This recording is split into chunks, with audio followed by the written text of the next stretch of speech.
Episode 23. The crowd and the dance round Aslan, for it had become a dance once more, grew so thick and rapid that Lucy was confused. She never saw where certain other people came from, who were soon capering around among the trees. One was a youth, dressed only in fawn skin, with vine leaves wreathed in his curly hair.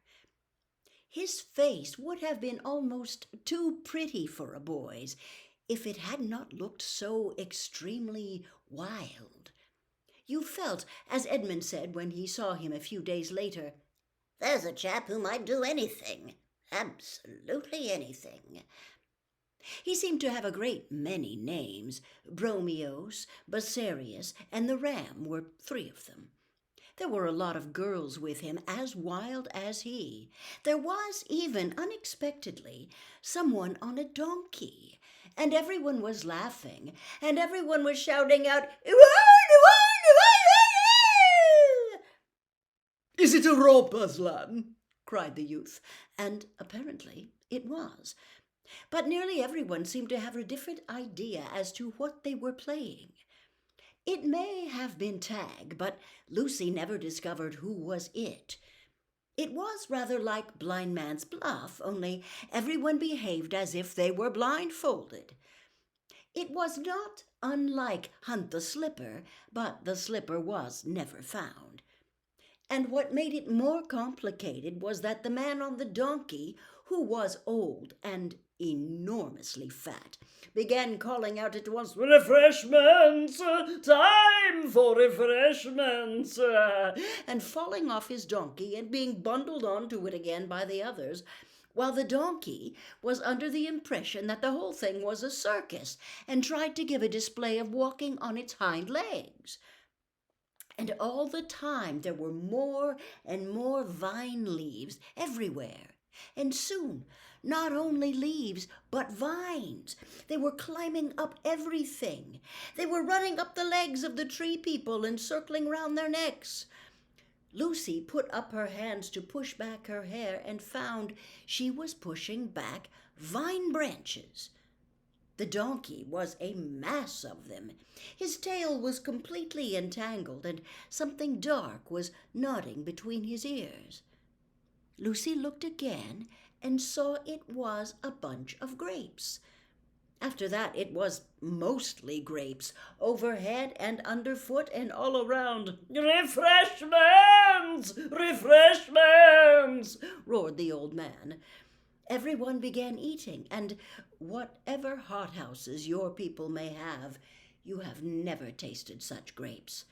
Really good grapes, firm and tight on the outside, but bursting into cool sweetness when you put them into your mouth, were one of the things the girls had never quite had enough of before. Now here there were more than anyone could possibly want, and no table manners at all. One saw sticky and stained fingers everywhere, and though mouths were full, laughter never ceased, and the yodeling cries of till all of a sudden everyone felt at the same moment that the game, whatever it was, and the feast ought to be over, and everyone flopped down breathless on the ground and turned their faces to Aslan to hear what he would say next. At that moment, the sun was just rising, and Lucy remembered something and whispered to Susan, "I say, Sue, I know who they are." "Who?" "The boy with the wild face is Bacchus, and the old one on the donkey is Silenus. Don't you remember Mr. Tumnus telling about them long ago?" "Oh, yes, of course, but I say, Lou." "What?" "I wouldn't have felt safe with Bacchus and all his wild girls if we'd found them without Aslan." "I should think not," said Lucy. Chapter 12. Sorcery and Sudden Vengeance. Meanwhile, Trumpkin and the two boys arrived at the dark little stone archway which led into the inside of the mound, and two sentinel badgers, The white patches on their cheeks were all Edmund could see of them, leapt up with bared teeth and asked them in snarling voices, "Who goes there?" "Trumpkin," said the dwarf, "bringing the High King of Narnia out of the far past." The badgers nosed at the boy's hands. "At last," they said, "at last." "Give us a light, friends," said Trumpkin. The badgers found a torch just inside the arch, and Peter lit it and handed it to Trumpkin. "The DLF had better lead," he said. "We don't know our way about this place." Trumpkin took the torch and went ahead into the dark tunnel. It was a cold, black, musty place, with an occasional bat fluttering in the torchlight and plenty of cobwebs. The boys, who had been mostly in the open air ever since that morning at the railway station, felt as if they were going into a trap or a prison. "I say," whispered Edmund, "look at those carvings on the walls. Don't they look old? Yet we're older than that. When we were last here, they hadn't been made." "Yes," said Peter, "that makes one think." The dwarf went on ahead and then turned to the right and then to the left and then down some steps and then to the left again. Then at last they saw a light ahead. Light from under a door. And now for the first time they heard voices, for they had come to the door of the central chamber. The voices inside were angry ones. Someone was talking so loudly that the approach of the boys and the dwarf had not been heard. "Don't like the sound of that," whispered Trumpkin to Peter. "Let's listen for a moment." All three stood perfectly still on the outside of the door. "You know well enough," said a voice. "That's the king," whispered Trumpkin. "Why the horn was not blown at sunrise this morning. Have you forgotten that Myraz fell upon us almost before Trumpkin had gone, and we were fighting for our lives for the space of 3 hours and more? I blew it when first I had a breathing space." "I'm not likely to forget it," came the angry voice, "when my dwarves bore the brunt of the attack, and 1 in 5 of them fell." "That's Knickerbrick," whispered Trumpkin. "For shame, dwarf," came a thick voice. "Truffle hunters," said Trumpkin. "We all did as much as the dwarves, and none more than the king."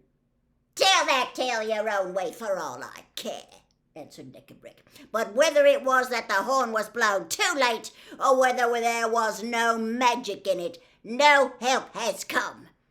You great clerk, you master magician, you know all, and you still asking us to hang our hopes on Aslan and King Peter and the rest of it?" "I must confess, I cannot deny it, that I am deeply disappointed in the results of the operation," came the answer. "That'll be Dr. Cornelius," said Trumpkin. "To speak plainly," said Knickerbrick, "your wallet's empty, your eggs addled, your fish uncaught, your promises broken. Stand aside then and let others work. And that is why—" "The help will come," said Truffle Hunter. "I stand by Aslan. Have patience, like us beasts. The help will come. It may be even now at the door."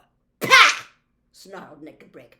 "You badgers would have us wait till the sky falls and we can all catch larks. I tell you, we can't wait.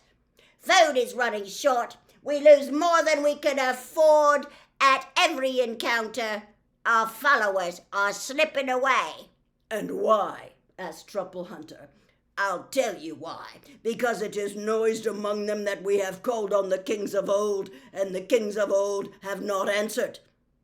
The last words Trumpkin spoke before he went, and went most likely to his death, were, 'If you must blow the horn, do not let the army know why you blow it, or what you hope from it.' But that same evening, everyone seemed to know." "You'd better shove your grey snout in a hornet's nest, Badger, than suggest that I am the blab," said Knickerbrick. "Take it back, or—" "Oh, stop it, both of you," said King Caspian. "I want to know what it is that Knickerbrick keeps on hinting that we should do."